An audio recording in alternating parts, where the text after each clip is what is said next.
ओम शांति।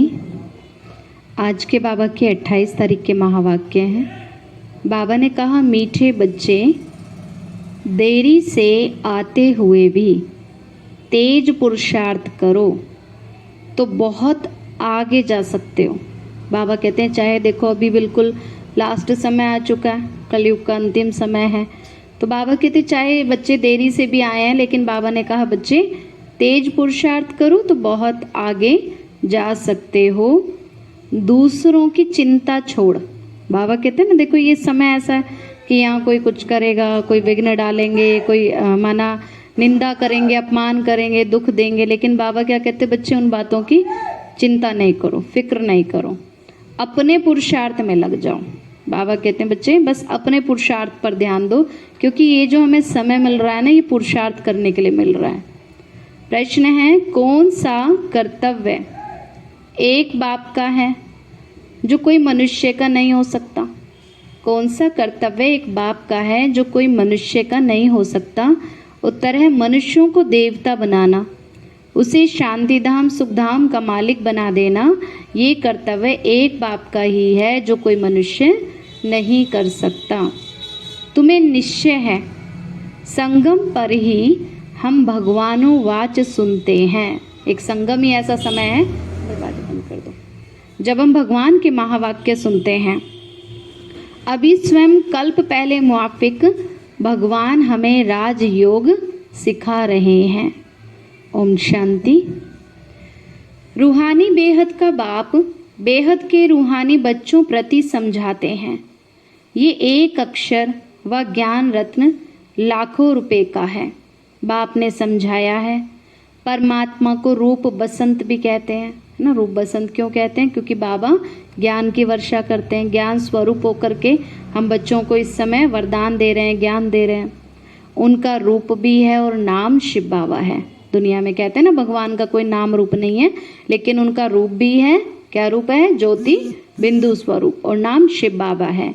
वह ज्ञान का सागर है, जिस ज्ञान से सदगति होती है। ज्ञान धन भी है और ज्ञान पढ़ाई भी है। बाबा कहते ज्ञान का धन सबसे बड़ा धन है। ये ज्ञान देते हैं स्पिरिचुअल फादर शिव बाबा, हमको इतना ऊंचा ज्ञान देते हैं। आत्मा को कहा जाता है स्पिरिचुअल रूह। भक्ति मार्ग में आत्माएं कितना भटकती हैं बाप से मिलने के लिए। कितना देखो तीर्थों पर जाते हैं, मंदिरों में जाते हैं, इसलिए कहते हैं चारों तरफ लगाए फेरे फिर भी हरदम दूर रहे। तो इस समय वही समय आ चुका है, भगवान आया हुआ है लेकिन मनुष्य फिर भी नहीं पहचान रहे, है ना। तीर्थों पर जाते हैं, मंदिरों में ढूंढते रहते हैं। तो बाप से मिलने के लिए आत्माएं उनको ढूंढती हैं।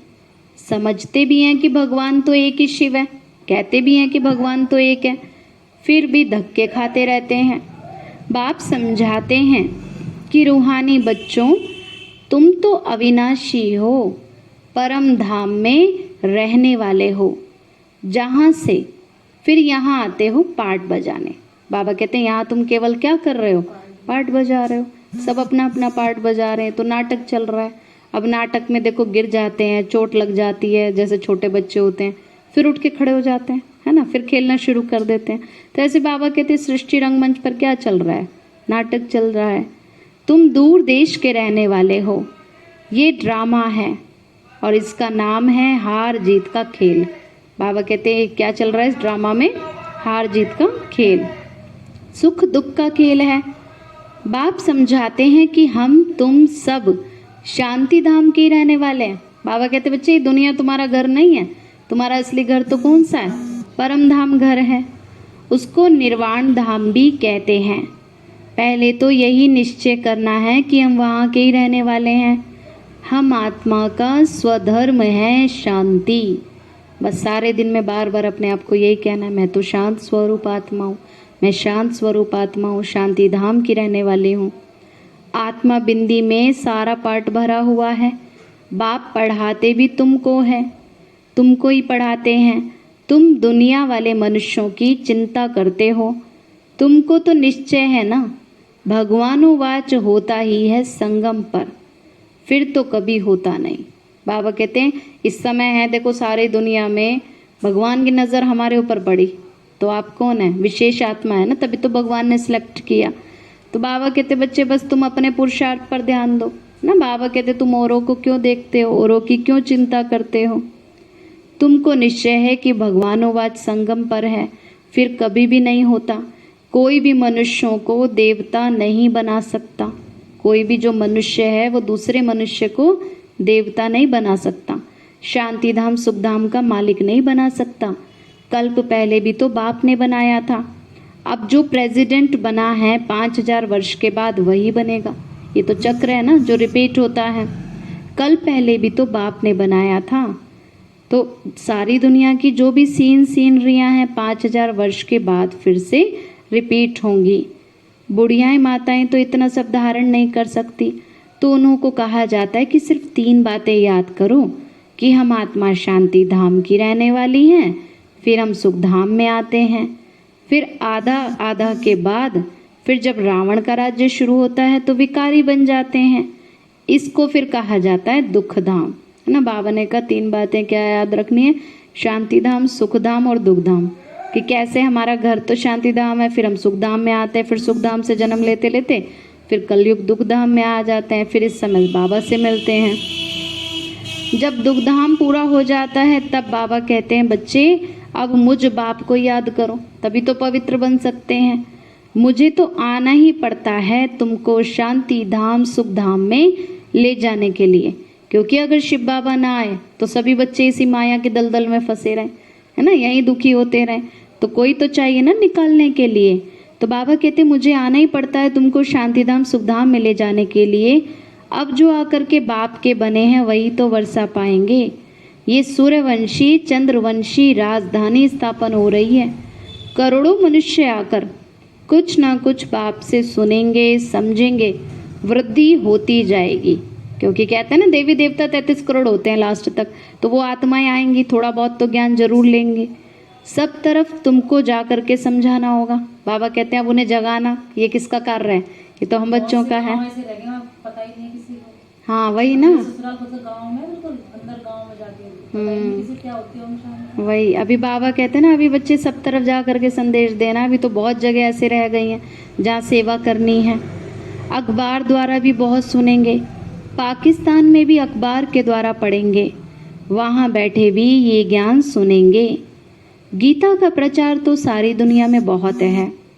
बाप कहते हैं माम एकम याद करो और वर्षे को याद करो ना। ये याद करो कि इस समय हमारे साथ कौन है और हमें मिल क्या रहा है बाबा से, है ना। कितनी बड़ी हमें प्राप्ति हो रही है। 21 जन्म तक आराम से राज्य करना है ना। इतनी बड़ी प्राप्ति दोबारा तो कभी हो ही नहीं सकती। तो ये बाबा ने कहा बच्चे ये लिखत तो सभी पढ़ेंगे, अखबार में भी पढ़ेंगे, इसलिए भी बहुत ब्राह्मण बनेंगे। जिन्हों को वर्षा लेना होगा ना वो तो जरूर आकर के लेंगे। बस जरा सी देरी है कि उनको कहीं से रास्ता मिल जाए, परिचय मिल जाए। तो बाबा कहते हैं जैसे कैसे भी उनको संकल्प पहुंचेगा, चाहे बाबा की तरफ से चाहे हम बच्चे सेवा करेंगे, तो बाबा कहते हैं जो सतयुग वाली आत्मा होगी ना वो तो खिंचे आ जाएंगे, आकर के वर्षा जरूर लेंगे। अभी तो टाइम थोड़ा पड़ा है, वृद्धि तो होती जाएगी। देरी से आएंगे तो फिर तो तीखा पुरुषार्थ करना पड़ेगा ना। अब तो बहुत कम समय रह गया ना। बाबा कहते जो लास्ट में आएंगे तो उन्हें अगर राजा रानी बनना है तो बाबा कहते परिस्थितियां भी ज़्यादा पार करनी है, सहन भी करना है, पुरुषार्थ भी करना है, योग भी करना है, सेवा भी करनी है, तीखा पुरुषार्थ करना पड़ेगा। कल्प पहले जितने स्वर्गवासी बने थे उतने अब भी जरूर बनेंगे, इसमें जरा भी फर्क भी नहीं पड़ सकता। शांति धाम वाले शांति धाम में जाएंगे, जिनका पाठ सतयुग में नहीं होगा वो बाबा ने कहा शांति धाम में जाएंगे, फिर अपने अपने समय पर पाठ बजाने आएंगे। अब बाबा कहते हैं बच्चे मुझे याद करो तो तुम अपने घर पहुंच जाएंगे। वैसे भी सभी चाहते हैं ना कि हमें शांति मिले, है ना, इस दुखों से छूटे। तो बाबा कहते योग में रहो, पवित्र बनो, तभी तो जा सकेंगे ना। सन्यासी भी तो मुक्ति के लिए माथा मारते हैं, इसलिए वह सबको कहते हैं कि मुक्ति ही ठीक है, सुख तो काकविष्टा के समान है। शास्त्रों में ऐसा लिख दिया है ना। माना सुख को वो क्या समझ लेते हैं, अल्पकाल का, लेकिन इस कलयुगी दुनिया का सुख अल्पकाल का है। लेकिन सतयुग में तो क्या होता है, परमानेंट सुख शांति मिल जाती बच्चों को। तो सतयुग में वह समझते हैं कि सतयुग में भी कोई दुख की बातें थी, शास्त्रों में ऐसा लिख दिया है। समझते कुछ भी नहीं है। कहते हैं परमात्मा को आना है, पतित पावन परमात्मा आओ, आकर के हमको रास्ता बताओ। ऐसे कहते भी हैं कि एक समय आता है कि भगवान खुद धरती पर आते हैं, लेकिन ये समय अभी चल रहा है ये नहीं जानते, पहचानते ही नहीं है। दूसरी तरफ कहते हैं कि गंगा पतित पावनी है, गंगा स्नान, यज्ञ, तप, यात्रा करना, समझते हैं ये सब भगवान से मिलने के रास्ते हैं। जबकि तुम बुलाते हो परमात्मा को, फिर ये धक्के क्यों खाते हो? बाबा कहते हैं बच्चे मैं आया हूँ फिर भी तुम धक्के क्यों खाते हो? ये तो सब भक्ति मार्ग की नूंद है। मनुष्यों को तो जो आता है सो बोलते रहते हैं। अब ये सब रीति रस्म रिवाज ये सब किसके बनाए हुए हैं? मनुष्यों के ही तो बनाए हुए हैं ना। तो कितनी मेहनत करते हैं परमात्मा से मिलने के लिए। अब भगवान से मिलने भक्त जाएंगे या भगवान को यहाँ आना पड़ेगा? पतित आत्मा तो जा ही ना सके। अब सोचे कोई हम परम धाम में चले जाएं, ऐसे तो जा ही ना सके। बाबा कहते हैं जब तक आत्मा शुद्ध नहीं बनती एंट्री नहीं है परम धाम में। तो खुद परमात्मा को इस धरती पर आना होता है। जब बाबा ने कहा बाप आते हैं अब सबको ले जाने के लिए। वैसे भी देखो कोई छोटा बच्चा होता है अगर वो खो जाता है तो वो खुद नहीं ढूंढ पाता घर, है ना, मम्मी पापा को ही जाना पड़ता है उसको ढूंढने के लिए। तो अब हम भी इसी दुनिया में खो गए, यहीं मेरा मेरा करने लग गए, भटक गए। तो अब भगवान ही आए हैं हम बच्चों को ढूंढने के लिए, पवित्र बनाने के लिए, घर ले जाने के लिए। तो बाप आते हैं सबको ले जाने के लिए। सभी आत्माओं का पंडा एक ही है। तुम भी पवित्र बन उनके पीछे चले जाएंगे। साजन तुमको ज्ञान रत्नों से श्रृंगारते हैं महाराजा महारानी बनाने के लिए। बाकी कृष्ण के लिए दिखाते हैं कि फलानी को भगाया, पटरानी बनाया। ये सब बातें तो है ही नहीं। बाबा कहते हैं ऐसे कोई बातें सतयुग में होती नहीं। तुम बच्चे जानते हो अब हम स्वर्ग की महारानी बनेंगे। बाबा कहते तुम इतना पुरुषार्थ करते हो तो किस लिए स्वर्ग की महारानी बनते हो? तुम ही स्वर्गवासी थे, अब बाप फिर से तुमको ही स्वर्गवासी बनाते हैं। 84 जन्मों की तो बात है, 84 लाख तो कोई याद भी ना कर सके। सतयुग को लाखों वर्ष दे दिए, त्रेता को कम दिए। ये तो हिसाब ही नहीं बनता। स्वास्थ्य का में दिखाते हैं बराबर, तो चारों युग भी कैसे होते हैं? बराबर होते हैं। बाबा तो कितना सहज करके बताते हैं कि सिर्फ 2 बातें याद करो, अल्फ और बे, तो तुम पवित्र भी बनेंगे और उड़ेंगे भी और ऊंचा पद भी पाएंगे। बाबा कहते हैं जितना तुम बाबा की याद में रहेंगे, नई दुनिया को याद करेंगे, तो उससे तुम पवित्र भी बनते जाएंगे, उड़ते भी रहेंगे, आगे बढ़ते रहेंगे, फरिश्ते बनते जाएंगे, सतयुग में भी ऊंचा पद पाएंगे। तो ये ओना रखना चाहिए, बस कैसे भी करके बाप को याद करना है। बाबा कहते और कोई फिक्र नहीं रखो, बस एक फिक्र है ना कि हमें बस कुछ भी हो बाबा को याद करते रहना है। माया के तूफान भी आएंगे। बाबा कहते कलयुग में बैठे हो तो तूफान तो आएंगे। जैसे ऋषि मुनि दिखाते थे कि तपस्या करते थे, चारों तरफ से चाहे आंधी आ रही है, तूफान आ रहे हैं, दिखाते थे कि राक्षस क्या कर रहे हैं, उनकी तपस्या में विघ्न डाल रहे हैं, लेकिन वो अपनी तपस्या नहीं छोड़ते थे। तो ऐसे ही बाबा कहते हैं बच्चे तुम कलयुग में बैठे हो, कलयुग का नाम ही कलह कलेश का युग है। तो चारों तरफ से कोई कुछ करेगा, कोई कुछ करेगा, लेकिन तुम्हें अपने सीधे रास्ते पे चलते रहना है। मान लो अब हमें कहीं टाइम पे पहुंचना है, आपको टाइम पे कहीं किसी जगह जाना है। अब रास्ते में कोई लड़ रहा है, कोई डांस कर रहा है, कोई गाना गा रहा है, हम देखने के लिए थोड़ी खड़े होते हैं। हमें तो अपने टाइम पे पहुंचना है। ऐसी बाबा कहती जीवन की यात्रा है, तुम्हें अपनी मंजिल पे जाना है। तो बहुत कुछ रुकावटें आएंगी, लेकिन तुम्हें उसमें फंसना नहीं है। तुम्हें बस अपनी मंजिल को सामने रखना है, अपने बाबा को साथी बना के चलते जाना है। तो बाबा कहते हैं ये होना रखना चाहिए, बस कैसे भी करके बाप को याद करना है। माया के तूफान भी आएंगे परंतु हार नहीं खाना। भल कोई क्रोध भी करे परंतु तुम नहीं बोलो। बाबा कहते उन्होंने अपना अकाउंट खराब कर लिया, तुम क्यों कर रहे हो अपना अकाउंट खराब? तुम्हारा तो बनता ही जा रहा है, वो तुम पे क्रोध करते जा रहे हैं, तुम्हारा जुड़ता जा रहा है और उनका कम होता जा रहा है। तो इसलिए बाबा कहते तुम्हारा तो कई जन्मों का पुण्य का अकाउंट जमा हो रहा है। तो बाबा कहते हैं बच्चे भल कोई क्रोध भी करे परंतु तुम नहीं बोलो। सन्यासी भी कहते हैं मुख में ताबीज डाल दो। भक्ति में भी देखो कई ज्ञान के अलग अलग रास्ते बताते हैं। तो वह बोल बोल के चुप हो जाएगा। कितना बोलेंगे? देखो जब आप एक तरफ से चुप रहोगे तो वो भी कितना बोलेंगे, बोलते बोलते सोचेंगे अरे सामने से तो कोई रिस्पॉन्स ही नहीं आ रहा, हार के चुप ही हो जाएंगे। बाप भी कहते हैं कोई क्रोध से बोले तुम शांत होकर देखते रहो, बस आराम से उनको बाबा की दृष्टि देते रहो। बाबा कोई बात नहीं, अब इस आत्मा के ऊपर माया का असर है, ये भी आपकी बच्ची है, इनको भी शांति दो बाबा, है ना, ये सोचो। कोई भी हालात में तुम्हें शिव बाबा को याद करना है ना। देखो बाबा सारे हमारे प्रश्नों के उत्तर दे देते हैं ना मुरली में। तो बाबा कहते कुछ भी हालात हो तुम्हें बस शिव बाबा को याद करते रहना है। बाबा की याद से ही वर्षा भी याद आएगा। तुम्हारे ही अतीन्द्रिय सुख का गायन है कि हम 21 जन्म के लिए स्वर्ग के परिजादे बनेंगे, वहाँ तो दुख का नाम भी नहीं होगा।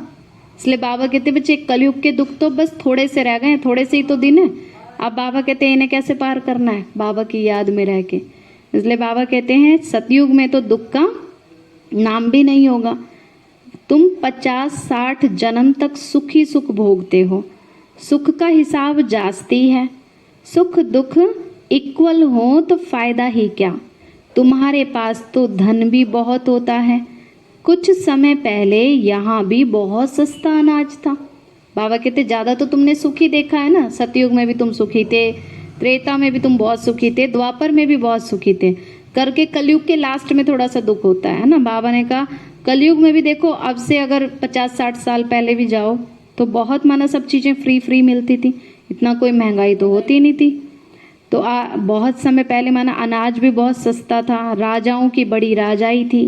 बाबा ने 10 आने मन बाजरी बेची है, ब्रह्मा बाबा ने तो अपने समय पर माना बहुत सस्ती, हाँ 1 मन 10 आने की बेची है। तो उनसे भी आगे कितनी सस्ताई होगी, सोचो। ये तो ब्रह्मा बाबा के समय की बात है, उससे पहले तो कितनी सस्ताई होगी। मनुष्य थोड़े होंगे, अन्न की परवाह नहीं होगी, अथाह होगा, कोई कमी नहीं होगी। तो अब ये याद रहना चाहिए कि पहले हम घर जा कर के फिर नई दुनिया में आकर के नया पार्ट बजाएंगे। वहाँ हमारा शरीर भी सतो प्रधान तत्वों से बनेगा, क्योंकि कंचन काया होती है, कोई दुख की, कोई बीमारी की कोई बात ही नहीं, टेंशन ही नहीं कोई। तो अब तो 5 तत्व भी बिल्कुल तमो प्रधान बन गए हैं, पतित बन गए हैं।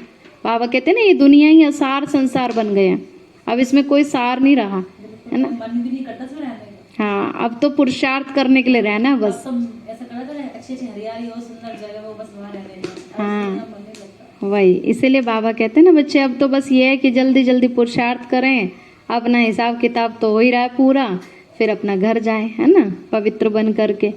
आत्मा और शरीर दोनों ही इस समय पतित हैं, वहाँ तो शरीर भी रोगी नहीं होता। तो ये सब समझने की बातें हैं। तो बच्चों को यहाँ अच्छी रीति बाबा समझाते हैं। कितना बाबा देखो रोज रोज मेहनत करते हैं, कोई दुनिया में गुरु सन्यासी इतनी मेहनत करेंगे रोज समझाने की, तो बाबा कितना अच्छी रीति समझाते हैं, फिर भी घर में जाकर भूल जाते हैं, है ना। फिर भी बच्चे क्या करते हैं, फिर वही नेगेटिव बातों में उलझ जाते हैं। बाबा की बातों को अगर नहीं बोलते, बातें वो याद आ जाती हैं फालतू। हाँ वही तो बाबा एक क्या कहते हैं, उस समय पर अपनी मुरली की बातों को रिवाइज करो कि बाबा ने आज मुझे क्या क्या समझाया, बाबा ने मुझे क्या क्या कहा। मुरली सुनते समय भी हमें यही सोचना चाहिए कि बाबा स्पेशल मेरे लिए सुना रहे हैं, मुझे समझा रहे हैं, मेरे लिए कह रहे हैं। ये नहीं कि बाबा सबको कह रहे हैं, बाबा ने मेरे लिए ये लेटर भेजा है, ये सोचना है।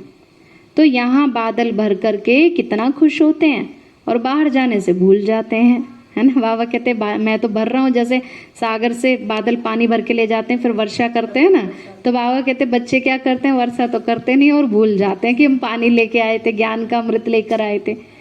तो आगे तो रास विलास बहुत चलता था। यज्ञ में जब बच्चे थे तो बाबा कितना खुशी में रखने के लिए सतयुग की राज दरबार भी लगाते थे बच्चों के सामने।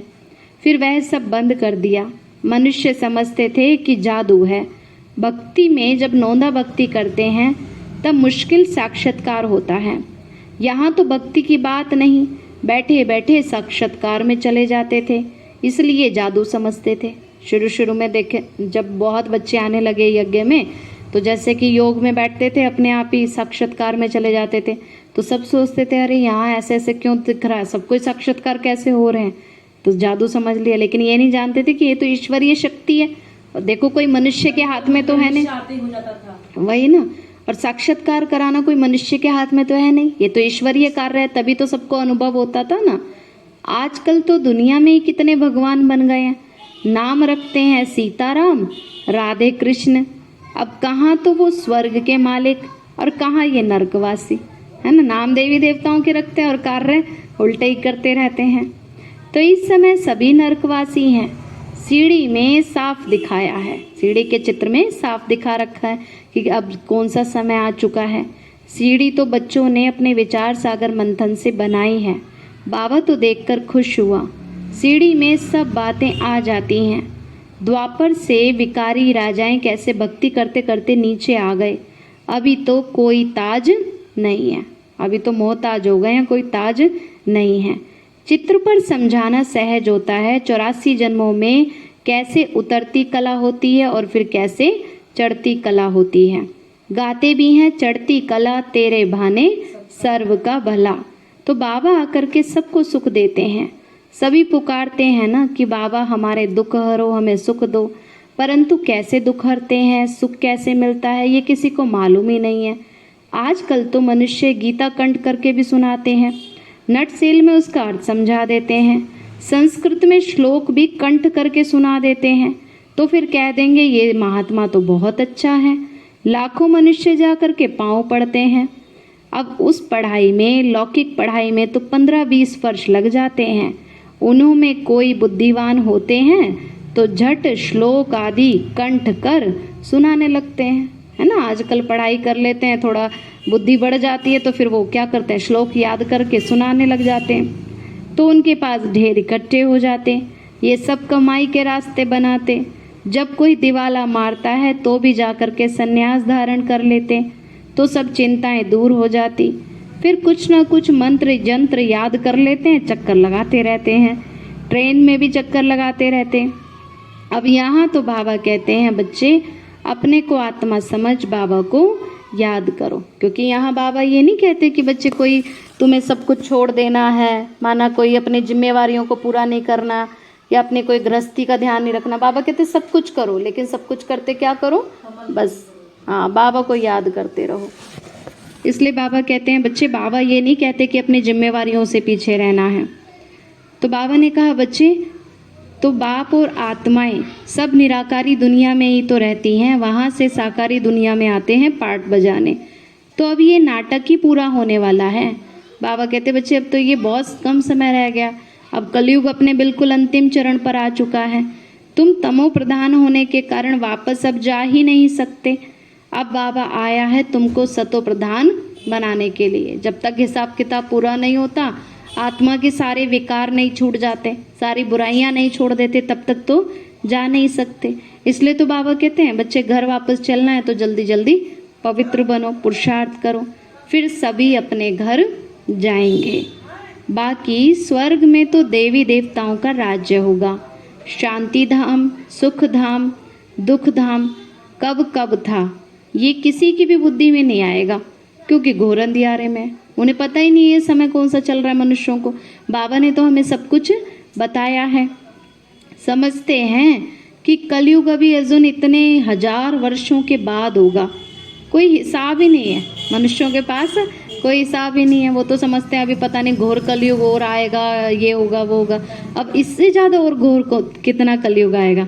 आजकल देखो कैसे कैसी न्यूज़, नहीं है, किसी से बोलते तो कहते हैं अब तो क्या बंद कर दें सब, ये LIC कराना है, कोई पढ़ाई लिखाई करना, जो भी मतलब लॉन्ग टाइम पढ़ना लिखना सब बंद कर दे।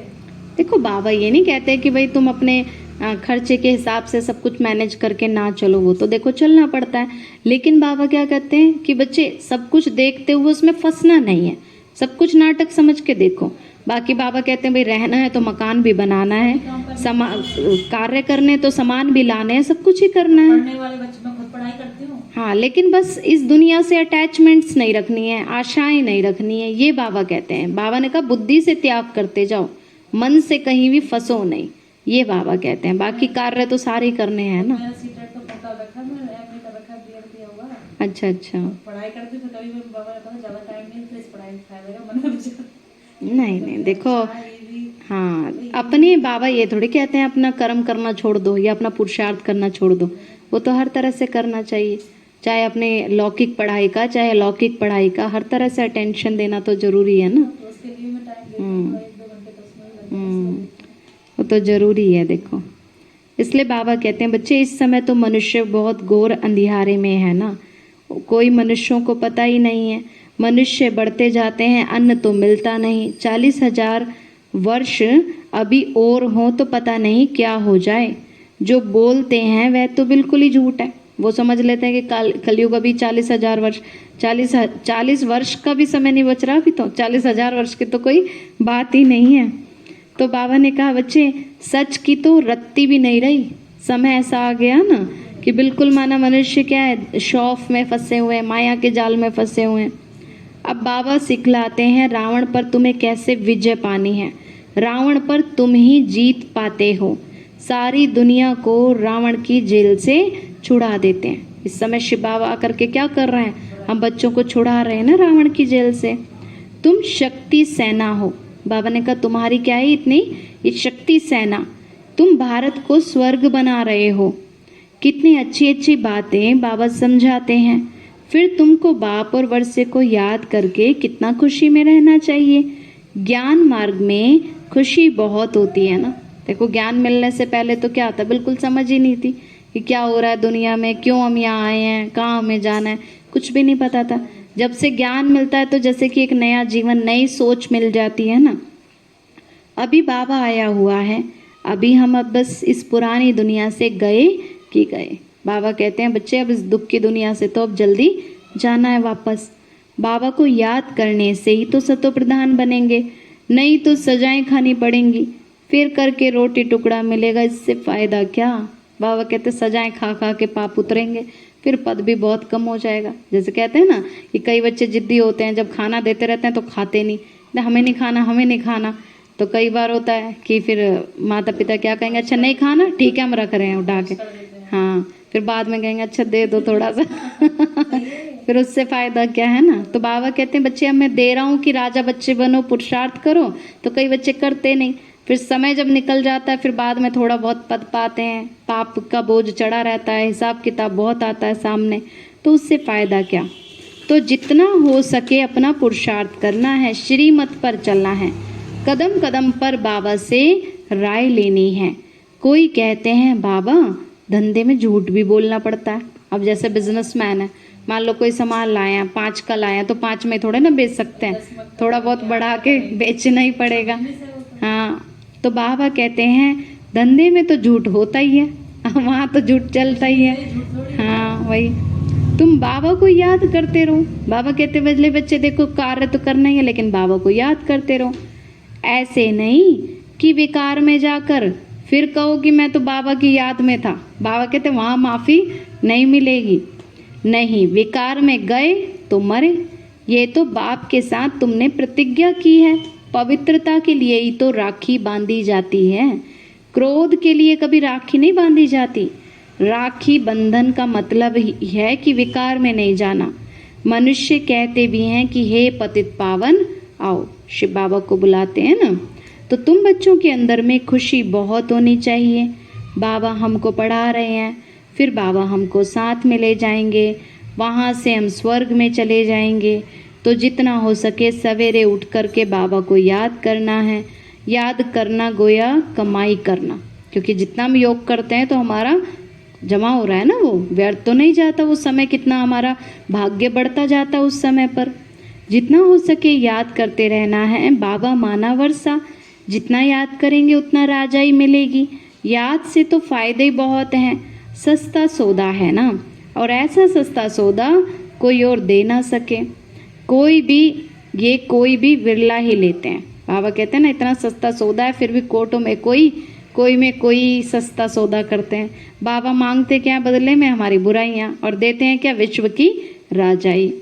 अच्छा मीठे मीठे सिकीलते बच्चों प्रति माता पिता बाप दादा का याद प्यार और गुड मॉर्निंग। रूहानी बाप की रूहानी बच्चों को नमस्ते। रूहानी हम बच्चों की रूहानी माता पिता बाप दादा को नमस्ते नमस्ते नमस्ते। बाबा नमस्ते। सदा रहें हंसते और हंसाते और बन जाएं फरिश्ते। शुक्रिया बाबा, शुक्रिया बाबा, शुक्रिया बाबा। धारणा के लिए मुख्य सार है, जब कोई क्रोध करता है तो बहुत बहुत शांत रहना है। जैसे देखो देवी देवता होते हैं, देवी देवताओं के मंदिर में भी जाकर कोई कितना भी चिल्लाए, कितना भी शोर मचाए ना, लेकिन वो कैसे हैं? शांत। तो बाबा कहते तुम भी तो वो देवी हो ना, शीतला देवी हो, पवित्रता की देवी हो, है ना। बाबा कहते संतोषी देवी हो। तो तुम्हें क्या करना? सकाश देना है ना। कोई कुछ भी करे वो अपना खाता खराब कर रहे हैं। तो बाबा कहते जब कोई क्रोध करता है तो बहुत बहुत शांत रहना है, क्रोधी के साथ क्रोधी नहीं बन जाना, है ना। बाबा कहते हैं तुम शीतला देवी हो तो तुम्हें वही बन के रहना है ना, अपना अकाउंट खराब नहीं करना है। कहते हैं ना बाबा, रजिस्टर पर दाग नहीं लगना चाहिए। तो माया के किसी भी तूफान से हारना नहीं है, क्योंकि माया के राज्य में बैठे हैं तो माया तो आएगी, तूफान तो आएंगे। लेकिन बाबा कहते हैं याद रखना है कि ऑलमाइटी अथॉरिटी, मेरा पिता मेरे साथ है और वो हर बात मुझे पार करा देंगे, हर विघ्न पार करा देंगे, क्योंकि सर्वशक्तिवान मेरे साथ है। तो माया के किसी भी तूफान से हारना नहीं है। सवेरे सवेरे बाप को याद करना है, अपनी कमाई जमा करनी है, पवित्रता की पक्की राखी बांधनी है। वरदान बाबा ने दिया, हर कर्म करते हुए कमल आसन पर विराजमान रहने वाले सहज व निरंतर योगी भव। निरंतर योग युक्त रहने के लिए कमल पुष्प के आसन पर सदा ही विराजमान रहो। जैसे देवियों को दिखाते हैं कमल पर बैठे हुए, तो लेकिन कमल आसन पर वही स्थित रह सकते हैं जो लाइट हैं, क्योंकि भारी वजन होंगे तो कमल फूल पर कैसे बैठेंगे। जो हल्के होंगे अपने मन को हल्का रखेंगे, अपने मन में व्यर्थ नहीं रखेंगे, चिंता नहीं रखेंगे, नेगेटिव नहीं रखेंगे, वही तो बैठ सकेंगे ना।